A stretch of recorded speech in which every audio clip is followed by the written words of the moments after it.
भावुक प्रधानमंत्री ने रूंधे गले से कोरोना महामारी में जान गंवाने वालों को आज श्रद्धांजलि दी और उनके परिजनों के प्रति सांत्वना जताई। वाराणसी के डॉक्टरों और स्वास्थ्य कर्मियों के साथ एक ऑनलाइन संवाद में प्रधानमंत्री नरेंद्र मोदी आज भावुक हो गए। उन्होंने कहा कि इस वायरस ने हमारे कई अपनों को हमसे छीन लिया है।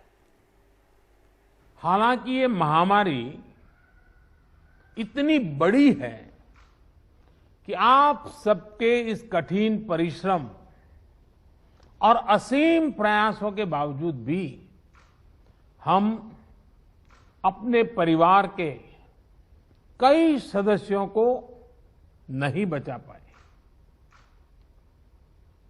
इस वायरस ने हमारे कई अपनों को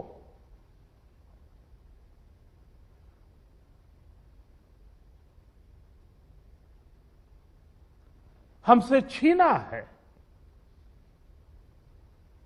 कोरोना से मौतों के जिक्र ने प्रधानमंत्री को भावुक कर दिया, उनके साथ और भी लोगों को।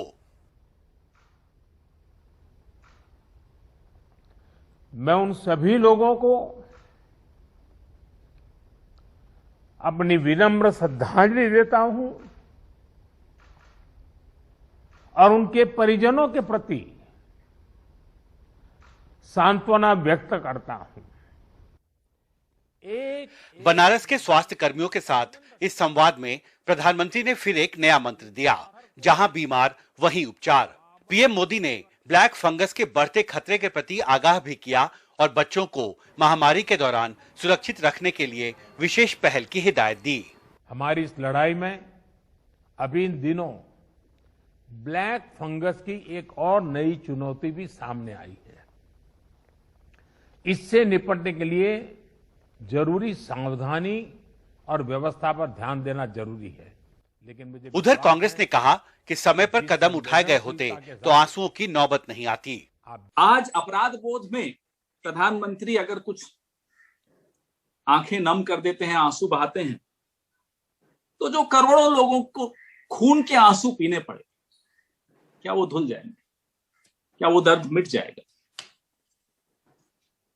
किसी परिवार में मां, किसी में बेटा, किसी में पिता, किसी में भाई, किसी में पति, किसी में पत्नी, किसी में बच्चे, जिनका ये नुकसान हुआ है, क्या वो भरपाई हो सकती है? सच ये है कि कोरोना के कहर ने देश को बेचैन कर रखा है। प्रधानमंत्री की निगरानी इस लिहाज से बेहद अहम है। दरअसल सच ये है कि कोरोना के बढ़ते कहर ने पूरे देश को बेचैन कर रखा है और प्रधानमंत्री की निगरानी इस लिहाज से बेहद महत्वपूर्ण है। दिल्ली से हिमांशु शेखर, एनडीटीवी इंडिया।